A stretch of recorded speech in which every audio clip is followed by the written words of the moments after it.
Hey everyone, welcome back to the UnTrivial podcast. My name is Allie Nelson. If you're watching on video, you'll see I'm in slightly a new space. I am beside my studio. It is like literally right to the left of me, but I don't want to show you guys until it's all finished. I am in the process of getting my furniture and finishing the walls and getting some art. So I'm so excited to very soon get into that space, but we're close to it. This is just a little bit of an in-between spot. I hope you're having a great week. I hope that you're excited for Valentine's Day coming up, either a Galentine's, a Valentine's with your partner, or just a little bit of self-love. Either way, I love a holiday, even if it's commercialized. I'll still buy heart-shaped chocolate and feel the feels. Anyway, we are doing a solo episode today. Last week, as you may have seen if you follow on Instagram, took a little pause, did a bit of a branding update. If you don't follow on Instagram, please feel free to follow along at UnTrivial Podcast. You'll see a little bit more information about the show, guests. I'm going to start doing a little bit more interactive stories so you guys can pick episodes that I talk about, the order in which you hear from guests, like what you'd be really interested to hear. So definitely follow along and start having your say with the show. As much as, I am my target audience and I've really loved identifying guests and choosing them to come on the show. If you are someone who likes the show and feels there is someone that you would love to hear, please let me know. I'm so open and really want to co-create this platform and this community and what this shapes up to be with your input. So yeah, let me know. Send me a DM. We can chat. Today's solo is going to be a little bit different. I am going to share 8 life lessons with you that I have learned in my 32 years. I'm by no means an expert at life, and some of these lessons I learned the hard way. Some of these lessons came easier than others. Some took no time at all, and some I'm still learning. So I just wanted to share a few things that I think are important, and if it can help someone today, then I couldn't ask for anything better. I also shared a little bit more about myself on Instagram as well, on the UnTrivial account. If you don't follow along, just to give you a brief Coles Notes on me, my name is Allie. I'm 32. I'm from Toronto, Canada. And I basically created this podcast because I couldn't find anything in the mainstream like it. I love podcasts like Diary of a CEO, Modern Wisdom, Lex Friedman. I really think there's a ton of interesting podcasts out there that have really great dialogue about society and culture and psychology and all this stuff, but it was really hard for me to find one with a female host. And not that these topics are gendered, but I do find the guests, the questions, how the conversations go, and ultimately what the podcast shapes out to be is very influenced by the gender of the host. I do feel that way. And I really wanted to find the girl version of Modern Wisdom or the girl version of Diary of a CEO for young women who are like me looking for that type of content but don't really see themselves represented in the mainstream. And so that is really what I'm trying to do. And it's based around my 3 pillars, which are psychology and relationships, wellness and self-development, and society and culture. And so if you or someone you know is similarly looking for that space and looking to hear conversations with a more female focus, but still on those broader topics at large, that isn't niche down, that kind of gives you a variety, then hopefully this is the show for you. Please feel free to send or share with a friend if you think they would enjoy something like that, because that is really my aim. And it is for everyone. I totally stick by saying that. But I think it will resonate maybe a little bit more deeply with women just because I do think there are options out there more broadly with men at the center. And so maybe that suits them better. I don't know.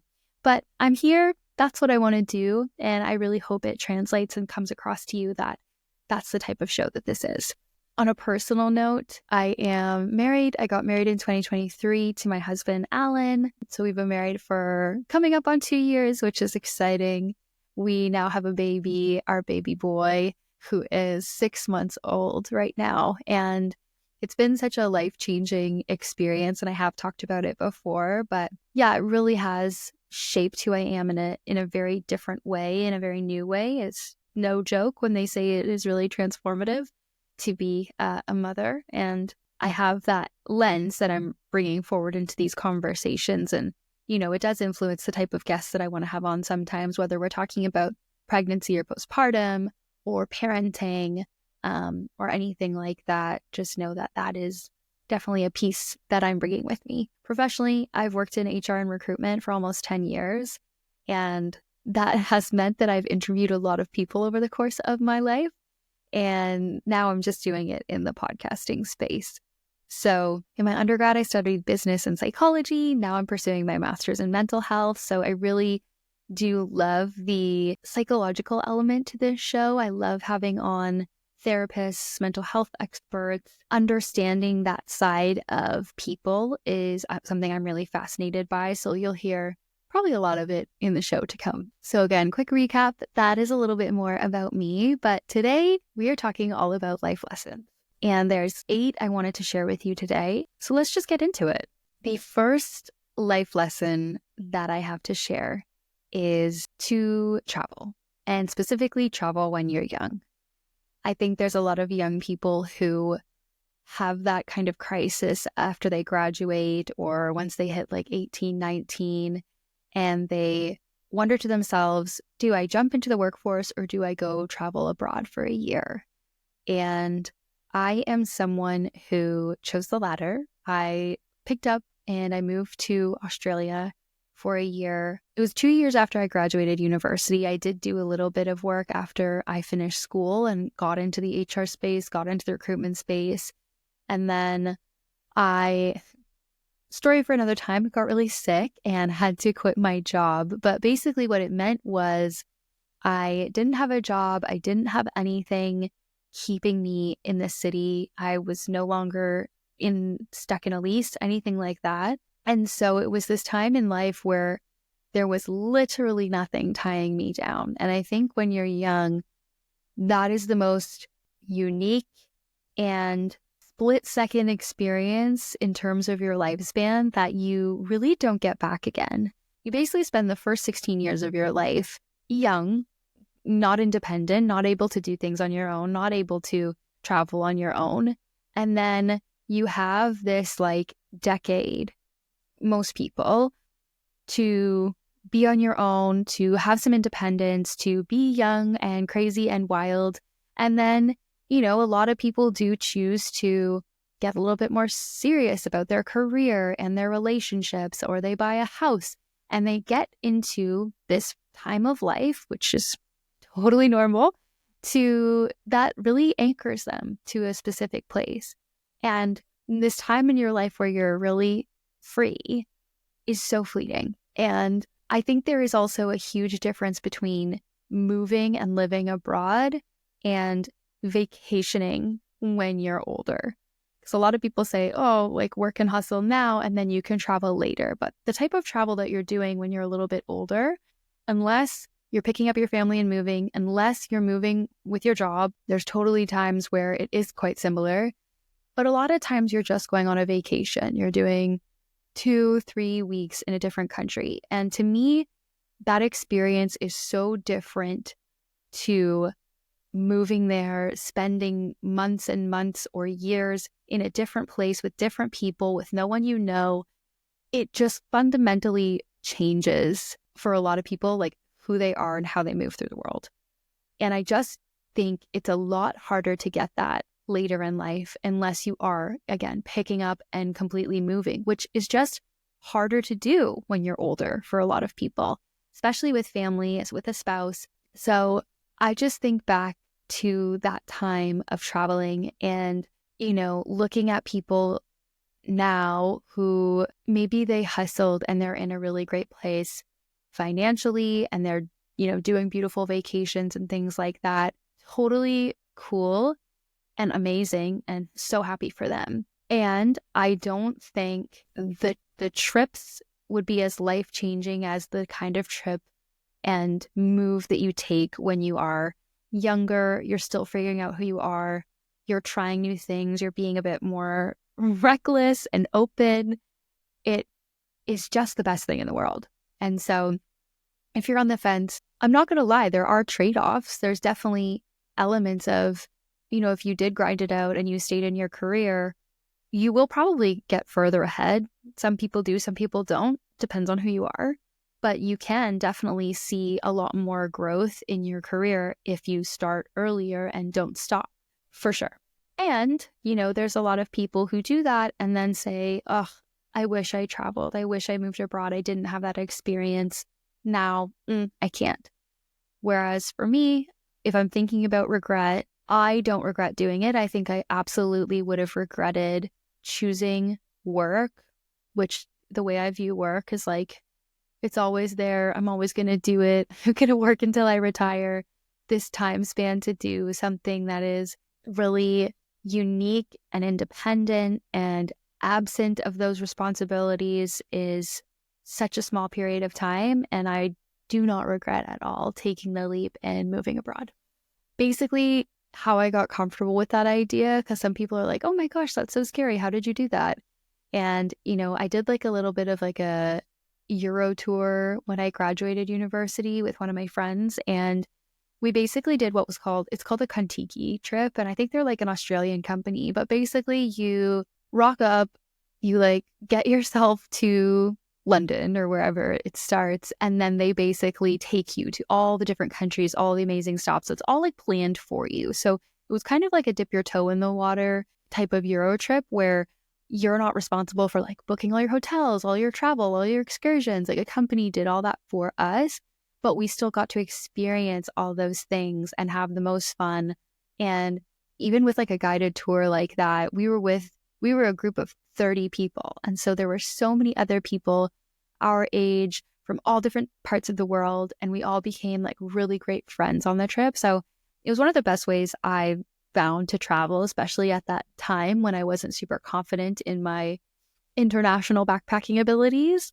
And then, about a year later, I decided I was going to move to Australia and, take that trip solo and figure it out. And seriously, like I'm a different person because of it. The other thing about travel when you're younger is because it is at a time when you're still figuring out who you are, what you like, what you want, it could totally change the trajectory of your life. Like you're not going necessarily with the idea that you're definitely going to come back and do the same thing, or you're definitely going to come back to the job that you had before. Like you could go there, you could meet someone, you could get your dream job, you could talk to someone from another country and decide you want to move there. Like it kind of just opens up your world in a really different way that, again, when you're a little bit older, I just think it's a bit more limited. And I'm not trying to say that it's wrong to focus on work and go after that when you're younger. There's totally trade-offs. I'm just saying from my perspective,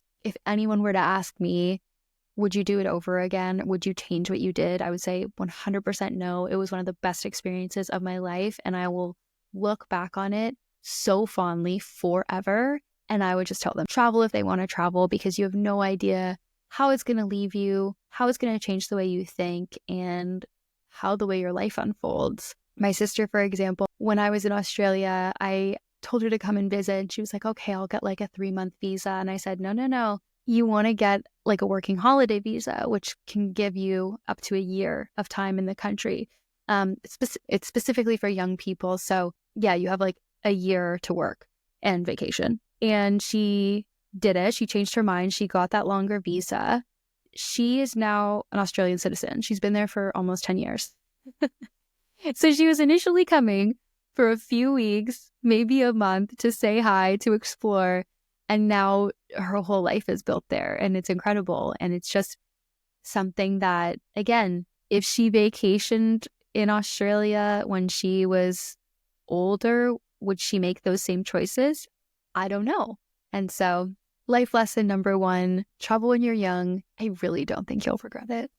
The second life lesson that I have for you today is about communication. And to me, all communication needs to be 3 things. It needs to be kind, it needs to be honest, and it needs to be direct. And if you can be kind, honest, and direct at work, with your friends, with your spouse, with your family, you are just going to set yourself up for a life with way less stress and drama than if you were to go about it any other way. Because honest and direct communication without kindness, you're going to hurt people. Honest and kind without being direct and sort of meandering around and leaving room for interpretation, you're going to confuse people. And kind and direct without honesty is also going to hurt people because it's not truthful. And so that's really how I try and operate with everything, with everyone. I also try and surround myself with people and friends and, a partner who have the same approach. It just makes life so much easier. And if you can get over the fear of directness or the fear of honesty, you actually go about hurting people way less than if you were to lie to save face or be indirect because you don't want to start anything or you don't want to get into a conflict. I just think kindness leading the way, it is in that order as well. Kind, honest, direct. That is what is going to ensure that you are moving through the world with integrity. And I go to bed every night knowing that I've operated that way, and I feel so good about the way that I am talking and communicating and being with others. And that's the rule I adopt to do that. The third piece of advice, which is kind of related to the last bit in terms of surrounding yourself with people who are able to be kind, direct, and honest with you, is that nothing beats safe people. Safe people could be friends, family, coworkers, anyone that you can be truly yourself with. You can be honest, you can be vulnerable, and they will not judge you. They will support you. They will give you advice. They will be honest with you when you need to hear it. Like, the safety of those people who are not talking bad behind your back. They're not gossiping. They're not unsupportive. They are not in it for themselves in any way. Like, those people are just so crucial to your life. And I've been so lucky because growing up in such a small town and being in the French immersion program, we kind of had the same friends every single year of school until about high school. And that meant for me, I have so many lifelong friends that have known me since I was like 6 or 7. And the people who have known you that long and have seen every single phase of you through your awkward years, through your high school years, through your college and university time and your adulthood, like, for me, there's nothing that beats that. Not to say all the people I have in my life that are safe are lifelong friends. There's definitely several, but even in my adulthood, I've been able to meet some people where that trust and safety is there still. And I just think when you find those people, you nurture those friendships, you hold on, you give as much as you receive, and just you never let them go, because supportive friends, I think, is one of like life's biggest blessings, and one thing that I don't think I could live without my friends. So keep that in mind, keep them close to your heart, and just treat your safe people like they are your lifeline in this world, because they are.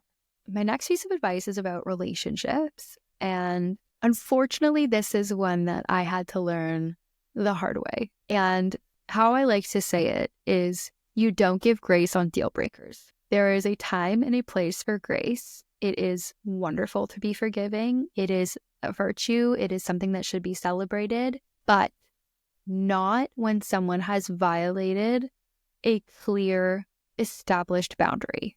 So probably the most obvious context you can think about is cheating. If someone hurts you, and again, it doesn't have, whatever you define as like a boundary that's clear and a non-negotiable for you, if someone crosses that line, knowing that that matters to you, knowing how important it is, knowing it's been agreed, and they cross it regardless, I don't believe that is a time for grace.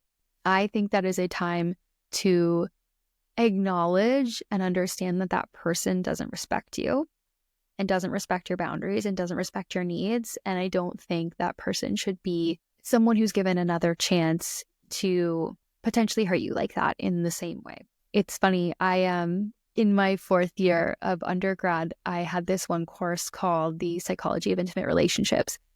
And I wrote this paper about forgiveness and why we forgive, and specifically why we forgive partners for transgressions when, if that same transgression or issue happened to our best friend, we would say, break up with him, leave him. Absolutely not. And so why is it that we forgive people for us in our relationships that we would never let our best friend forgive for themselves? And my theory is that it is the influence of irrelevant factors. And so you're letting things that don't matter influence your decision to steer you into a spot where you would forgive that person. So for example, they've never done that before. They promise they'll never do it again. You love them. They've met your parents. Whatever these irrelevant factors are, not that they don't mean anything, but when you actually look at, is what they did to you okay or not okay? Is it relevant to that situation? And the answer is no. Then you shouldn't consider it when you're thinking about forgiveness, in my opinion. And so with our friendships, we don't have those irrelevant factors swaying our emotions, swaying our opinions on what we should or shouldn't do. We're only seeing our friend get hurt and feel that thing and know that the situation was their partner crossed a boundary that was not okay. And so in those moments where you're looking at your friend, it is so easy to be like, girl, end it. Or like, that's just not okay. I would never forgive them. But in actuality, when it does come to us, we let other things that don't really matter influence us in a way that might steer us into the direction of forgiveness, which, again, as I said, it's wonderful to be forgiving. I don't shame anyone for trying to see the best in anyone. I don't shame anyone for believing apologies. I have just now, unfortunately, learned multiple times over that that is not the way to guard your heart.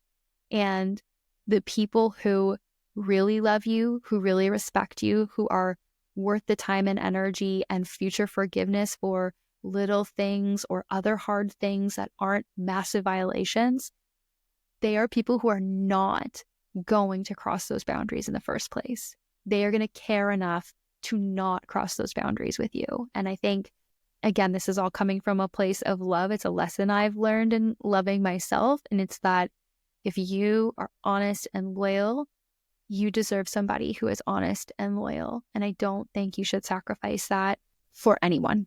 Okay, lesson number 5. This one is a little bit more about acceptance for me. And the lesson is just that the world is mostly gray. I, for the longest time, had so much black and white thinking. Things were right or they were wrong.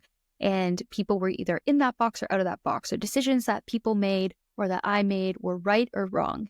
And I've learned, and I'm still learning over the course of my life, that that's just not the way the world is. People have so many reasons for making the decisions that they make, so many life experiences that change the way they would make a decision that would be different from you. You might see it as wrong. They might see it as okay. Some other person might celebrate it as right. And there's just so much gray area in how we operate because, yeah, we're just all such different people. We have different families, have had different traumas, different life experiences, different beliefs. And it's just like this idea that you can be the arbiter of right and wrong and black and white is just not the case, unfortunately. And I try and think about it as like the difference between thinking how the world should be versus how the world is. And I think with shoulds, there's a lot of expectation and there's a lot of disappointment when something isn't the way you think it should be.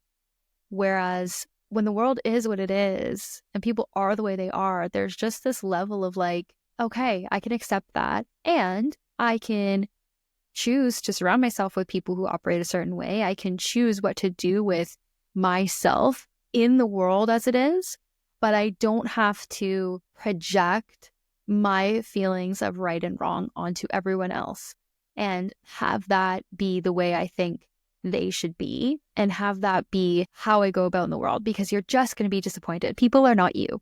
and and that's great, and that's fine, and that's wonderful, and that's what makes people people. And so if you can accept that everyone is different, everyone's choices are different, that's okay. You still have agency to do with that what you want, but knowing and not feeling like you need to control or have expectations on anyone else is really freeing, and something, I'm still definitely trying to remind myself and learn every day. But it's really helpful in just releasing yourself from the stress of what other people are doing.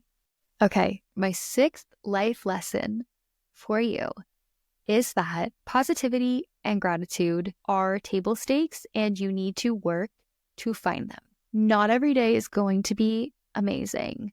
There are going to be terrible things that happen in life. There's going to be setbacks, job losses, sickness, death. Like, life is hard. There's a lot of bad things that happen in life, to be honest. And so if you are the type of person who can search for the light and find the things to be grateful for and find the silver lining and the things to be positive for, I just think it sets you up for so much more resilience and just happiness moving forward than if you can't in those hard times.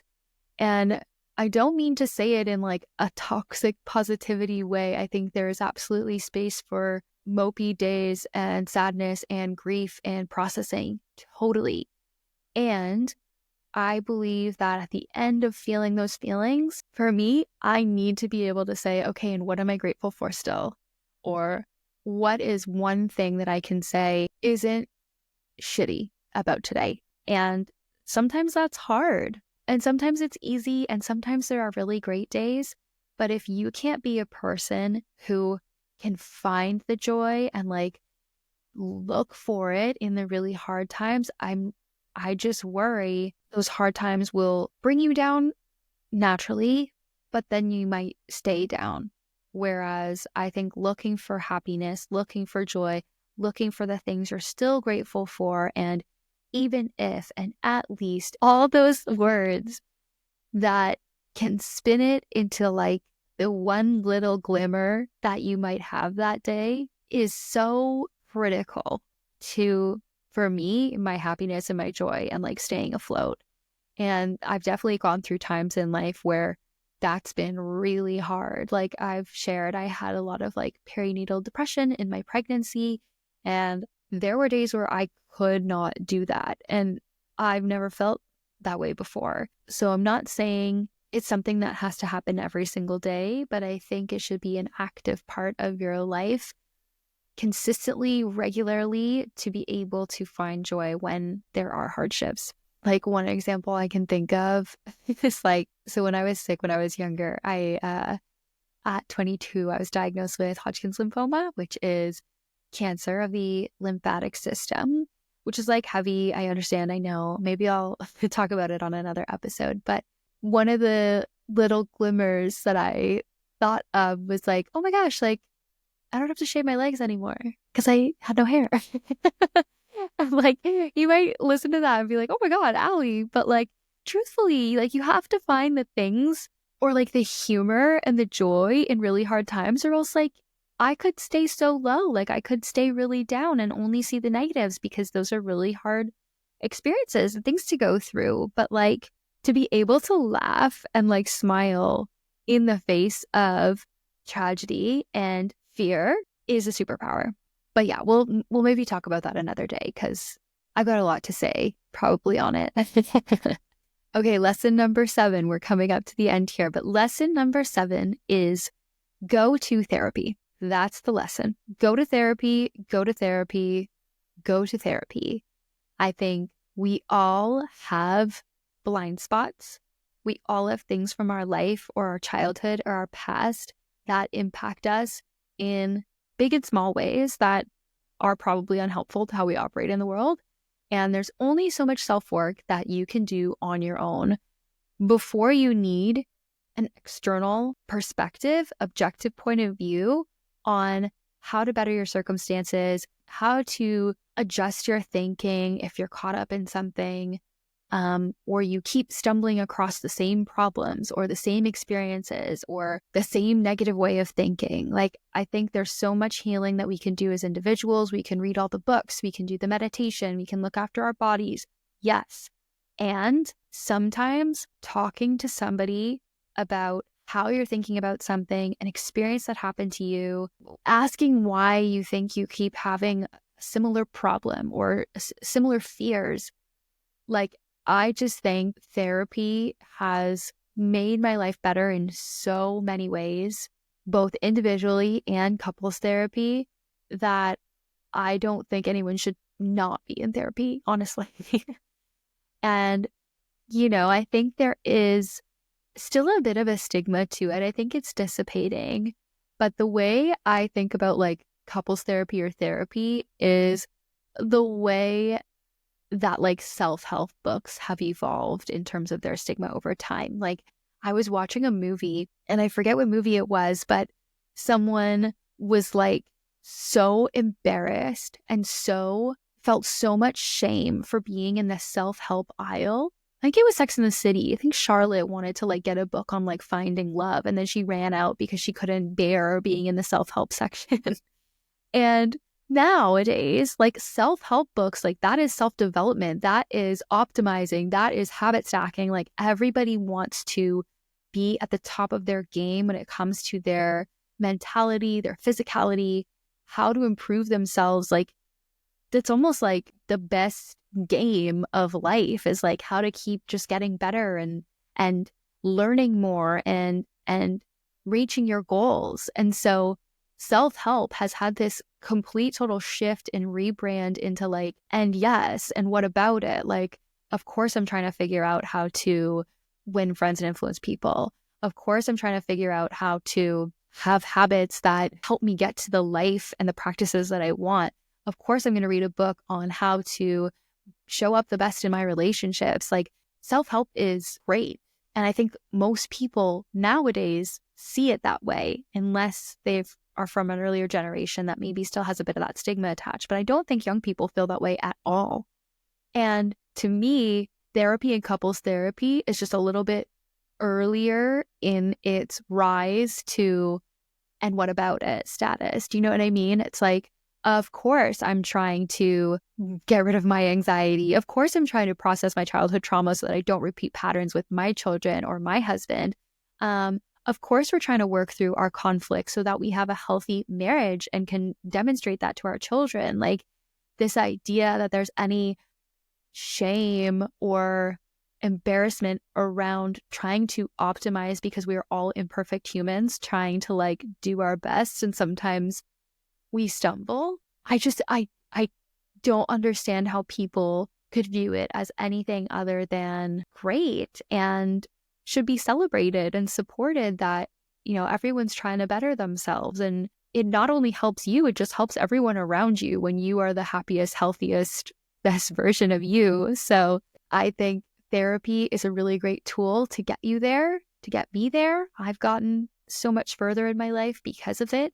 And that is my life lesson. If you are not in therapy, think about it at least. You don't even need to go in with like a topic or an idea. I think that's like some people's fear too. They're like, what would I even talk about?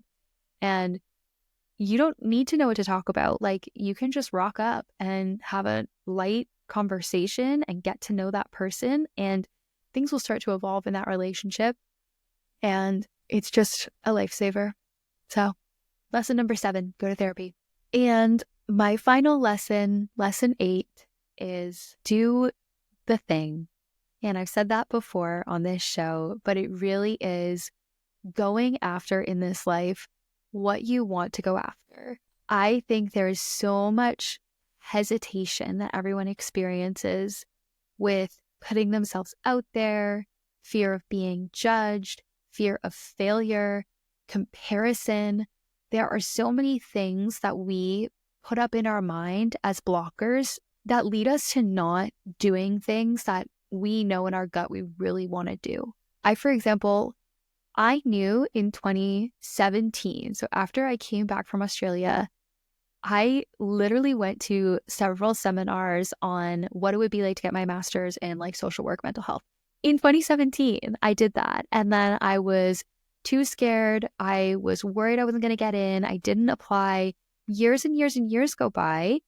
And finally, honestly, 7 years later, I'm in my master's program because I finally said, you know what? I don't care if I get rejected. I really want to learn this stuff. I really want to do this. I think if I look back on my life and I don't do this, I will feel so much regret. And I would feel so much regret to not even try. Because at least if you try and you don't get in or whatever, like say it doesn't work out, you're like, well, I didn't leave anything on the table. And I didn't leave a worry of what if I did try and what would have happened then. I'm just annoyed at myself that I wasted so much time with that fear and kind of putting it to the side and saying, no, I don't know, maybe later, not today, when I knew deep down this entire time it's something I really wanted to do. And another, like the other example, of course, is like this podcast. I've been listening to podcasts since probably 2016, 2017 as well. And I remember I was like, I would love to start a podcast probably back in 2018. And I just didn't know where to start. I didn't know what to do. I didn't know what I would talk about. I loved the idea. I was so nervous and scared. I don't even think I even got to the point of like, really diving into the details because I was just like, that's like, I'd be so embarrassed or I'd be so cringy. And again, something that I probably wanted to do for over 5 years and now finally doing it and putting myself out there, I'm just, again, mad at myself that I didn't do it sooner. And that's how I feel with so many dreams. And it's kind of got me into this place now where the next time I feel like I really want to do something with my life or just a choice I want to make, like I am not going to hesitate anymore because the two options if you hesitate are you never end up doing it and then you'll feel regret, or you do it way later and then you're kicking yourself that you didn't start sooner. And so I'm done with that. And I'm so happy that I have taken steps that are aligned with those like deep gut feelings of like want and alignment. And so if you have something that feels that way for you, and maybe it is something you thought about 4 years ago or 5 years ago or 10 years ago and you still haven't done it, there is still time. I know there's that quote, it's like the best day to start was yesterday, but the second best day is today. And I just so truly believe that. And again, I'm still early in both of those journeys. I'm still early in school. I'm still early in doing this podcast, but it is so much better than getting 10 more years down the road and wondering what if, or getting to the point where you do genuinely feel like it's too late or it being too late. Like some goals, some dreams, they do have an expiration date. I don't know which ones. Maybe it's like, running a marathon and then your health could decline and then it genuinely physically might be impossible for you or not possible for you to do it. So while you have the energy, capacity, freedom, capability, do it. And capability might be a weird word because you might feel like, oh my God, what if I suck? Or like, I don't even know if I can do it. If you can try, I'm counting that as capability. If you can try and do it, that's all you got to do. That's all you have to do to start is just try. Take a handful of steps, see where you get, and then take a handful of steps more. Like that's really just how the momentum grows and builds. And so capability means try, do it today, try today, or risk feeling regret later. I feel like a lot of these life lessons are to avoid certain regrets now that I'm like rethinking about the list I've shared, but like going after your goals, traveling, not giving grace on deal breakers, like these are things that are psychologically protective, in my opinion, for future you. So if you're thinking about future you and who you want them to be, who you want them to be with, what you want them to have accomplished, what you want their life to look like, you need to take the steps now and show up now, operate now, communicate now, the way that will enable future you in your mind's eye and in the most ideal way to exist. And for me, future me current me feels so grateful that I took the chance on traveling, that I finally learned the lesson of really valuing my worth and like not giving second chances to people who violate boundaries, that I can go to sleep knowing I'm being honest and kind and not feeling like I've made huge regrets in that arena with people, that I am trying to better myself every day and that I am pursuing things that I'm passionate about. And so I'm hoping that these life lessons will carry me into my next decades with less buffer time in between or less hardship along the way, because I really do feel like they are protective and allow for really great things to happen. And so I hope you found these valuable. Maybe some of them you already know, maybe some of them are new to you, maybe I've explained it in a way that could hit home, I hope, but I hope this resonated with you. Before I go, I just want to mention, if you do enjoy the show, if you like episodes like this, if you like previous episodes with guests, please feel free to leave a 5-star review on Spotify or Apple. If you feel like this is a conversation a friend or a partner or anyone in your life would like, please feel free to share the show. Follow us on Instagram at UnTrivial Podcast. It really means the world to me that people are tuning in. So thank you again so much for your listenership, and I will see you next week.